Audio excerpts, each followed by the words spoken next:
Hello everyone, എന്തുണ്ട് വിശേഷങ്ങളൊക്കെ? എല്ലാവരും സുഖമാണല്ലോ അല്ലേ? ഇപ്പം കണ്ട പോലെ തന്നെ നല്ലൊരു മോര് കൂട്ടാൻ എല്ലാവർക്കും ഇഷ്ടമുള്ളൊരു സാധനമല്ലേ.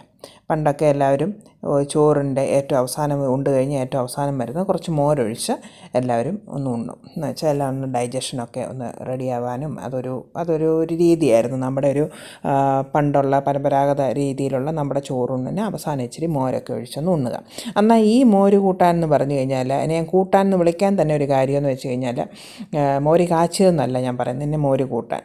അതായത് ഇതിന് വേറെ ഒരു കറിയും നമുക്കില്ലെങ്കിലും ഈ ഒരൊറ്റ മോര് കൂട്ടാൻ മതി നമുക്ക് ചോറുണ്ണാനായിട്ട്. പിന്നെ ഒരു മീൻ കറിയും കൂടി ഉണ്ടെങ്കിൽ പിന്നെ അടിപൊളി, ഒന്നും പറയാനില്ല.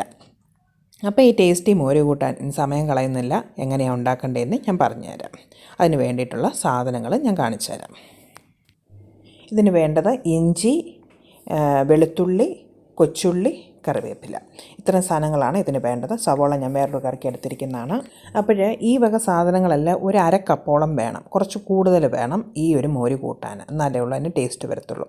അരക്കപ്പ് ഇഞ്ചി അരിഞ്ഞത്, അരക്കപ്പ് വെളുത്തുള്ളി അരിഞ്ഞത്, ഒരു അരക്കപ്പോളം ചുവന്നുള്ളി അരിഞ്ഞത്, പിന്നെ വറ്റൽമുളകും വേണം. പച്ചമുളക് വേണ്ടവർക്ക് പച്ചമുളക് ഇടാം, ഞാനിവിടെ വറ്റൽമുളകാണ് എടുക്കുന്നത്. പിന്നെ കറിവേപ്പില.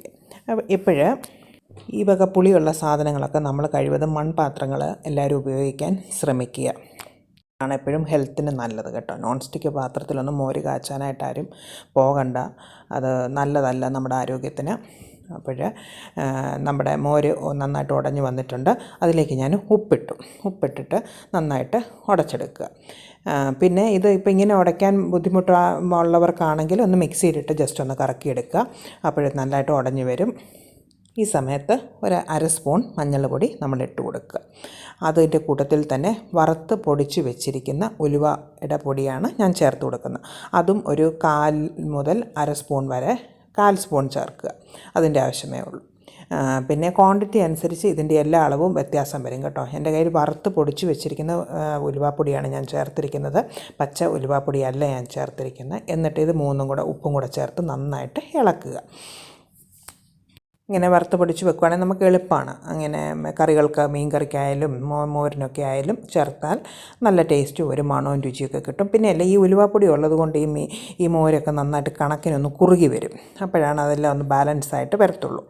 ഓക്കെ, ഇനി നമുക്ക് മെയിനായിട്ടുള്ള മറ്റുള്ള കാര്യങ്ങൾ, ആവശ്യത്തിന് വെള്ളവും കൂടെ ചേർത്ത് ഇപ്പം തന്നെ കലക്കി വെക്കുക. ഇതുവരെ ഞാൻ അടുപ്പ് കത്തിച്ചിട്ടില്ല, അല്ലാതെയാണ് ഞാനിപ്പോൾ ചെയ്തിരിക്കുന്നത്. ഇനിയാണ് നമ്മളിനി അടുപ്പ് കത്തിച്ച് ചെയ്യാൻ പോണത്. ഒരു കാര്യം കൂടെ പറഞ്ഞോട്ടെ, മഞ്ഞൾപ്പൊടി ഇടുമ്പോഴേ മോരിനകത്ത് കളർ വരത്തില്ല കേട്ടോ. അത് ചൂടായി കഴിഞ്ഞിട്ട് മാത്രമേ ആ യെല്ലോ കളർ വരത്തുള്ളൂ. അതുകൊണ്ടാണ് ഇപ്പോഴേ ഇങ്ങനെ നമ്മൾ ഇട്ടതൊന്നും കാണാതെ നിൽക്കുന്നത് കേട്ടോ. ഇനിയിപ്പം അത് ഓർത്തിട്ട് പിന്നെയും മഞ്ഞൾ കോരി ഇടരുത്. സംഭവം നമ്മൾ കൈവിട്ട് പോകും സാധനം. ഫ്രൈങ് പാനോ ചീനിച്ചട്ടിയോ എന്താണെന്ന് വെച്ചാൽ എടുത്തു, എന്ന് വെച്ചാൽ നമ്മൾ കടുക് തിളയ്ക്കാൻ പോകല്ലേ. വെളിച്ചെണ്ണ, നാടൻ ഫുഡായതുകൊണ്ട് വെളിച്ചെണ്ണ എടുക്കുക, കുറച്ച് മതി. കുറച്ച് ഒത്തിരി എണ്ണയൊന്നും വേണ്ട, നമ്മൾ വറ്റാനായിട്ട് കുറച്ച് എണ്ണ ഒഴിക്കുക. എന്നിട്ട് നമുക്കതിലേക്ക് കടുക് ഇട്ട് കൊടുക്കാം. കടുക് ഇപ്പം ഉലുവ നമ്മൾ പൊടി ഇട്ടിട്ടുള്ളത് കൊണ്ട് ഇനി ഉലുവയും കൂടി ഇടേണ്ട കാര്യമില്ല. കടുക് ഇട്ട് കൊടുത്തു. അതിലേക്ക് വറ്റൽമുളകും കൂടെ നമുക്ക് ഇട്ട് കൊടുക്കാം. പിന്നെ അതൊന്ന് ആയി വരുമ്പോഴത്തേക്കിന് നമുക്ക് ഈ അരിഞ്ഞ് വെച്ചിരിക്കുന്ന ഈ സാധനങ്ങൾ, പച്ചമുളക് ഞാനിതിനകത്ത് ചേർക്കുന്നേയില്ല കേട്ടോ. നിങ്ങൾക്ക് വേണമെങ്കിൽ വറ്റൽമുളക് എങ്ങനെയാണെന്ന് വെച്ചാൽ നിങ്ങളുടെ എരിവിനനുസരിച്ചെല്ലാം അങ്ങോട്ടും ഇങ്ങോട്ടും മാറ്റാം. പച്ചക്കറിവേപ്പിലയും കൂടെ ഇട്ട് കൊടുക്കുക ഇതിനകത്ത്. പിന്നെ കുറച്ച് പച്ചക്കറിവേപ്പില മാറ്റി വെച്ചേക്കണം, അത് ഞാൻ പിന്നെ അവസാനം പറഞ്ഞുതരാം എങ്ങനെയാണെന്നുള്ളത്. അപ്പോൾ ഒന്ന് മൂത്ത് വരുമ്പോഴത്തേക്കിനും ഇതിനകത്തേക്ക് നമുക്ക് അരിഞ്ഞു വെച്ചിരിക്കുന്ന ഇഞ്ചി, വെളുത്തുള്ളി, കൊച്ചുള്ളി, ഇത്രയും സാധനങ്ങളും കൂടെ ഇട്ട് നന്നായിട്ട് മൂപ്പിച്ചെടുക്കണം. ഇനിയാണ് അതിനകത്ത് നിൽക്കുന്നത്. അത് കുറച്ച് കൂടുതൽ വേണം, എങ്കിൽ മാത്രമേ ആ ടേസ്റ്റ് കറക്റ്റിന് നമുക്ക് അതിനകത്ത് കിട്ടത്തുള്ളൂ. അത് ഇങ്ങനെ കനം കുറച്ച് നീളത്തിൽ അരിഞ്ഞെടുക്കുക. കൊച്ചുള്ളി ആയാൽ വട്ടത്തിൽ വേണം അരിഞ്ഞെടുക്കാൻ. ബാക്കി ഇഞ്ചിയും വെളുത്തുള്ളിയും നീളത്തിലരിഞ്ഞാലും കൊച്ചുള്ളി നമ്മൾ വട്ടത്തിലരിയണം. അപ്പോഴേ ആൾക്കാർ പറയും ഇപ്പം നീളത്തിലരിഞ്ഞാലും വട്ടത്തിലരിഞ്ഞാലും എല്ലാം ഒന്നല്ലേ. അല്ല, ഓരോ കറിക്കും ഓരോ രീതികളുണ്ട്. അങ്ങനെ തന്നെ അരിഞ്ഞ് നമ്മൾ ചേർക്കുക കഴിവതും. എന്നാലേ നമ്മൾ കാണാനും ഒരു രസമൊക്കെ വരണ്ടേ. ഒരു കറി കണ്ടു കഴിഞ്ഞാലും അതൊരു അട്രാക്റ്റീവായിട്ടിരിക്കണമെങ്കിൽ നമ്മൾ അതുപോലെയൊക്കെ തന്നെ, ഇച്ചിരി വലിയ പാടൊന്നും ഇല്ലല്ലോ, അത് കുറേ വട്ടത്തിൽ അങ്ങോട്ട് അരിഞ്ഞ് അങ്ങ് എടുത്തേച്ചാൽ മതി. ഓക്കെ, ഇനി അത് നന്നായിട്ട് മൂക്കണം. നല്ല കിലുകിലാന്ന് ഒരു സൗണ്ട് വരും. വേണമെങ്കിൽ കുറച്ചും കൂടെ എണ്ണ ഒഴിച്ച് കൊടുക്കാം. സൺഫ്ലവർ ഓയിലും ആണ് ഇതിൻ്റെ വെളിച്ചെണ്ണയുടെ മണം ഇഷ്ടമില്ലാത്തവർക്ക് സൺഫ്ലവർ ഓയിൽ ചേർക്കാം കേട്ടോ, കുഴപ്പമൊന്നുമില്ല. പിന്നെ വെളിച്ചെണ്ണയുടെ മണവും രുചിയൊന്നും വരത്തില്ലെന്നേ ഉള്ളതേ ഉള്ളൂ. ഈ മോര് കൂട്ടാനും മീനും ബീഫും ഒക്കെ ആണെങ്കിൽ അടിപൊളി. ഇതൊക്കെ സത്യം പറഞ്ഞാൽ ഒരു കല്യാണത്തിനൊക്കെ വെക്കുന്ന ഒരു മോരുകറിയുടെ ഒരു ടേസ്റ്റാണ് ഇതിന് വരുന്നത്. സദ്യ സ്പെഷ്യൽ മോരുകറിയാണ് ഇതൊക്കെ വരുന്നത് കേട്ടോ. ആ ഒരു ലിസ്റ്റിനകത്ത് വരുന്ന മോരുകറികളാണിത്. ഇത് തന്നെ പലതരത്തിലെ മോര് കാച്ചിയതുണ്ട്. ഞങ്ങളുടെയൊക്കെ അങ്ങോട്ട് കോട്ടയത്തോട്ട് വേറൊരു സ്റ്റൈലിലാണ് മോര് കാച്ചുന്നത്. അതൊക്കെ ഞാൻ പിന്നെ വരും എപ്പിസോഡുകളിലൊക്കെ എപ്പോഴെങ്കിലുമൊക്കെ ഞാനത് കാണിച്ചു തരാം എങ്ങനെയാണെന്നുള്ളത്. അപ്പം കരിഞ്ഞു പോകാതെ ഇളക്കാൻ ശ്രദ്ധിക്കുക. അപ്പോൾ ആ കൂട്ടത്തിൽ നമ്മളൊരു 1/2 സ്പൂണോളം ജീരകം ചേർത്ത് കൊടുക്കുക. ജീരകപ്പൊടിയല്ല ചേർക്കുന്ന ജീരകം. ഇതിൻ്റെ കൂട്ടത്തിൽ വേണമെങ്കിൽ കടുക് പൊട്ടിക്കുന്ന കൂട്ടത്തിൽ തന്നെ ജീരകം ഇട്ടാലും വലിയ കുഴപ്പമൊന്നുമില്ല, അതൊന്ന് പൊട്ടി വരും. അല്ലെങ്കിൽ ഇപ്പോഴിട്ടാലും മതി. ഇനി ഇതെല്ലാം കൂടെ കിടന്ന് നന്നായിട്ടൊന്ന് മൂത്ത് നല്ലൊരു ഗോൾഡൻ ബ്രൗൺ കളറിലോ വരെ വരണം. എങ്കിലേ ഉള്ളൂ അതിൻ്റെ ഇട്ടേന്ന് കരിഞ്ഞു പോകല്ലേ. എന്നാൽ മാത്രമേ ആ ടേസ്റ്റ് മോരിലേക്ക് ഇറങ്ങത്തുള്ളൂ.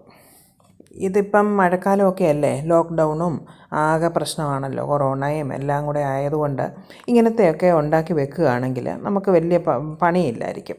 അതായത് പിന്നെ എപ്പോഴും ഓരോ സാധനങ്ങളൊന്നും മേടിക്കാൻ പുറത്തിറങ്ങി പോകാനും പറ്റത്തില്ല. അപ്പോൾ കിട്ടുമ്പോൾ ഇങ്ങനെ ഉണ്ടാക്കി വെക്കുകയാണെങ്കിൽ ഒരു 3-4 ദിവസത്തേക്കിനുള്ള മോര് കാച്ചിയത് ഒരു കുഴപ്പം കൂടാതിരിക്കും. എടുത്ത് ഫ്രിഡ്ജിൽ വെക്കണമെങ്കിൽ വെക്കാം. ഈ സമയം കൊണ്ട് നമുക്ക് നന്നായിട്ട് അത് കിലുകിലെ വറുത്ത് വന്നിട്ടുണ്ട്. ഈ ഒരു കളറ് വരും. ഇത് തന്നെയും ഞാൻ ആദ്യമേ ഉടച്ചു വെച്ചിരിക്കുന്ന മോരിലേക്ക് ഞാനിപ്പോൾ ചേർത്ത് കൊടുക്കുക. ഇനിയാണ് അടുപ്പ് കത്തിച്ച് ഈ ചട്ടിയും ഈ ഒരു കൂട്ടും എല്ലാം കൂടെ ഞാൻ ഒരുമിച്ച് അടുപ്പേ വെച്ച് നന്നായിട്ട് ഇളക്കി അത് ചൂടായി വരത്തുള്ളൂ. ഇനിയാണ് ഇതിൻ്റെ മെയിൻ കാര്യം ഇരിക്കുന്നത്. മിക്കവരും മോര് കാച്ചി കഴിഞ്ഞാൽ മോര് പിരിഞ്ഞു പോകാറുണ്ട്. അപ്പോൾ അറിയാൻ മേലാത്തവർ പിരിഞ്ഞു പോകും. അപ്പോൾ വളരെ ശ്രദ്ധിച്ച് മോരൊന്നും വെച്ചേച്ച് അങ്ങോട്ടും ഇങ്ങോട്ടും മാറിപ്പോവണ്ട. അവിടെ തന്നെ നിന്ന് നല്ല കറക്റ്റായിട്ട് ഇളക്കി കൈയെടുക്കാതെ ഇളക്കിക്കൊണ്ടിരിക്കുക. നന്നായിട്ട് ചൂട് വന്നു എന്ന് കഴിയുമ്പോൾ നമുക്ക് കാണാൻ പറ്റും അതിൻ്റെ പുറത്തും മേലെ അകത്തു കൂടെ ചെറിയൊരു ആവി ഇങ്ങനെ പൊങ്ങി വരും. അല്ലെങ്കിൽ നമ്മുടെ തവിയേൽ നന്നായിട്ട് ചൂട് വരും. അപ്പോൾ നമുക്കത് കണ്ടാൽ മനസ്സിലാവും. അപ്പം അത് നന്നായിട്ടൊന്ന് വരണം. ശരിക്കും ഇത് കറക്റ്റായിട്ട് ചൂടായിട്ടില്ലെങ്കിൽ മോര് വളിച്ചും പോകും, സംഭവം അഴുക്കായി പോകും. അതുകൊണ്ട് അത് ശ്രദ്ധിച്ചോണം. പിന്നെ 3-4 ദിവസത്തേക്കൊന്നും നമുക്ക് വെക്കാൻ ഈ മോര് കറി കൊള്ളത്തില്ല. പിന്നെ പുറത്തിരുന്നാലും കുഴപ്പമൊന്നുമില്ല. ഞാനിത് വെച്ചിപ്പോൾ 2-3 ദിവസമൊക്കെ പുറത്തിരുന്നാലും ഇവിടെ ഒരു പ്രശ്നമില്ല. പിന്നെ അല്ലെങ്കിൽ പേടിയുള്ളവർക്ക് ഫ്രിഡ്ജിലോട്ട് വയ്ക്കാം. ആവശ്യമുള്ളപ്പോൾ രാവിലെ അങ്ങ് എടുത്ത് വെച്ച് കഴിഞ്ഞാൽ ഉച്ചക്കത്തേക്കിനൊക്കെ. പിന്നെ ചൂടാക്കാനൊന്നും പോരുത്. ഈ മോര് ഉച്ചയൊക്കെ ആകുമ്പോൾ 3-4 മണിക്കൂർ പുറത്തിരുന്ന് കഴിഞ്ഞാൽ നല്ല റൂം ടെമ്പറേച്ചറിൽ നല്ല കറക്റ്റായിട്ട് വരും നമുക്കത് കൂട്ടാനായിട്ട്. അപ്പോഴേ നമ്മൾ ഈ പറഞ്ഞുകൊണ്ടിരുന്ന സമയം കൊണ്ട് എൻ്റെ മോര് കറക്റ്റിന് ചൂടായി വന്നു. ഞാനത് വാങ്ങിയൊക്കെ വെച്ചിട്ടുണ്ട്. വാങ്ങി വെച്ചാലും നന്നായിട്ട് അടി ചേർത്ത് നല്ലവണ്ണം ഇളക്കി കൊടുക്കണം, ഇല്ലെങ്കിൽ അത് പിരിഞ്ഞു പോകും. അപ്പോഴേ ഇനി ഈ മോര് കറിക്ക് നല്ലൊരു കളർ വരണം. അതായത് ഒരു റെഡിഷ് ഓറഞ്ച് കളർ വരണമെങ്കിൽ ചേർക്കേണ്ട സംഭവമാണ് ഇനി ഞാൻ ചെയ്യാൻ പോണത്. വീണ്ടും കുറച്ച് എണ്ണ ഒഴിക്കുക. എന്ന് പറഞ്ഞാൽ ഒത്തിരി എണ്ണ ഒഴിക്കരുത് മോര് കാച്ചുന്നതിന്, അല്ല എണ്ണ ചുവ കൂടും. അപ്പോൾ ടേസ്റ്റ് വേറെ ആയി പോകും. ഈ നന്നായിട്ട് ചൂട് വന്നു കഴിഞ്ഞാൽ ഈ തീ അങ്ങ് ഓഫാക്കുക. അതിലേക്ക് ഒരു സ്പൂൺ കാശ്മീരി ചില്ലി പൗഡർ ചേർത്ത് കൊടുക്കുക. അത് കരിഞ്ഞു പോകരുതേ, അതിൻ്റെ കളർ മാറിപ്പോവും. അതുകൊണ്ട് പെട്ടെന്ന് അടുപ്പിൽ നിന്ന് എടുത്തോളുക. എന്നിട്ട് നമുക്ക് ഈ കൂട്ടിനകത്തേക്ക് നമ്മളത് പെട്ടെന്ന് തന്നെ ഒഴിച്ചു കൊടുത്തോളുക. മറ്റേ മോര് കാച്ചിയതിന് ആവശ്യത്തിന് നല്ല യെല്ലോ കളറൊക്കെ ആയിട്ടുണ്ട്. പിന്നെ കാര്യം ഞാൻ പറഞ്ഞൊക്കെ ശ്രദ്ധിച്ചോളുക. ഓരോ സ്റ്റെപ്പ് ബൈ സ്റ്റെപ്പ് അതുപോലെ തന്നെ ഫോളോ ചെയ്താൽ മതി. ഈ മുളകിൻ്റെ ഈ എണ്ണ കൂട്ടാനാണ് ഇതിന് നല്ലൊരു കളർ കൊടുക്കുന്നത്. ഇനി കുറച്ച് കഴിഞ്ഞിട്ട് നമുക്കിത് നന്നായിട്ട് ഇളക്കി കൊടുക്കാം. ഒരു 2-3 മിനിറ്റ് കഴിഞ്ഞിട്ട് എങ്ങാനും ഇച്ചിരി ചൂട് കൂടിപ്പോയെന്ന് തോന്നിയിട്ടുണ്ടെങ്കിൽ കുറച്ച് കറിവേപ്പിലയും കൂടെ പച്ചക്കറിവേപ്പില ഇട്ട് കൊടുക്കുക. അത് വലിച്ചെടുത്തോളൂ ആ കറിവേപ്പില. ഓക്കെ, അപ്പോഴേ ഇതാണ് നമ്മുടെ അടിപൊളി മോര് കൂട്ടാനാണ്. ഒരു സംശയമുള്ള കാര്യമല്ല. എല്ലാവരും ചെയ്ത് നോക്കാത്തവരെല്ലാവരും ചെയ്ത് നോക്കണം കേട്ടോ. ഇത് നല്ലൊരു സാധനമാണ്. നല്ല കഞ്ഞിക്കും ചോറിനും ഒക്കെ കൂട്ടാൻ നല്ലൊരു സംഭവമാണ്. ഇതൊക്കെ വെച്ച് കഴിഞ്ഞാൽ നമുക്ക് വീട്ടമ്മമാർക്ക് പണി കുറവായിരിക്കും. അതുകൊണ്ടാണ് ഞാൻ ഇങ്ങനത്തെ ഒരു റെസിപ്പി വെച്ചത്. പിന്നെ ഈ ഒരു സമയത്ത് എല്ലാവർക്കും ഇത് ഉപകാരപ്പെടുന്നെങ്കിൽ പെടട്ടെ എന്ന് ഞാനിവിടെ വിചാരിച്ചിട്ട് തന്നെ ഞാനിട്ടതാണ് ഈ ഒരു റെസിപ്പി. മുമ്പ് ഇച്ചിരി ലൈറ്റിൻ്റെ ഇച്ചിരി പ്രശ്നം ഉണ്ടായിരുന്നല്ലേ. ഇപ്പോഴാണ് നിങ്ങൾക്ക് ശരിക്കും കാണാൻ പറ്റുന്നതെന്ന് എനിക്ക് തോന്നുന്നു. ഇത് ഇനി നമുക്കിത് ഇളക്കി കൊടുക്കാം. ഒരു 2-3 മിനിറ്റ് കഴിഞ്ഞപ്പോഴത്തേക്കിനും ഞാൻ ഇനി ഇളക്കി കൊടുക്കുകയാണ്. ആ ഒരു റെഡ് കളറ് അതിലേക്ക് മിക്സായി വരിക അല്ലേ. എന്തൊരു മാജിക്ക് ആയിട്ടാണ് നടക്കുന്നത് നോക്കിക്കേ. ഇനി കുറച്ച് നേരം ഇരുന്ന് കഴിയുമ്പോൾ ഈ കളറങ്ങ് മാറിയിട്ട് ഇത് ശരിക്കും ഈ മോര് തൈരിലേക്ക് ഇത് വലിഞ്ഞ് പിടിച്ച് നല്ല വേറൊരു കളർ വരും. അതാണ് ഇതിൻ്റെ ശരിക്കുമുള്ള കളറ്. ഓക്കെ, അപ്പോൾ മസ്റ്റ് ഡു ഇറ്റ്. അറിയാൻ വയ്യാത്തവരുണ്ടെങ്കിൽ അവർക്ക് ഷെയർ ചെയ്ത് കൊടുക്കുക. ഓക്കെ, ഇത്രയുണ്ട്. ഞാൻ അത്രയും മോര് കാച്ചിട്ട് ഇങ്ങനെ ഒരു വലിയ ഒരു ഭരണിക്കകത്തും ഒരു പകുതി ഭരണിക്കകത്തും കൂടെ എനിക്ക് നിറച്ചും കിട്ടിയിട്ടുണ്ട്. അപ്പോൾ ഞാൻ പറഞ്ഞ പോലെ രാത്രിയിലായാലും കഞ്ഞി ഇച്ചിരി കുടിക്കണമെന്ന് തോന്നിയാലും ഒക്കെ നമുക്കിത് ഒഴിച്ച് കൂട്ടാൻ പറ്റുന്നതാണ്. പിള്ളേർക്കൊക്കെ ഇഷ്ടപ്പെടും. പിള്ളേർക്കൊക്കെ മോര് കാച്ചിയതൊക്കെ ഇഷ്ടമല്ലേ. അപ്പോൾ വീഡിയോ ഇഷ്ടപ്പെട്ടാൽ ലൈക്ക് ചെയ്യുക, ഷെയർ ചെയ്യുക, സബ്സ്ക്രൈബ് ചെയ്യുക. അപ്പോൾ ഇനിയും പുതിയൊരു റെസിപ്പി കൂടെ വീണ്ടും കാണാം. Bye bye.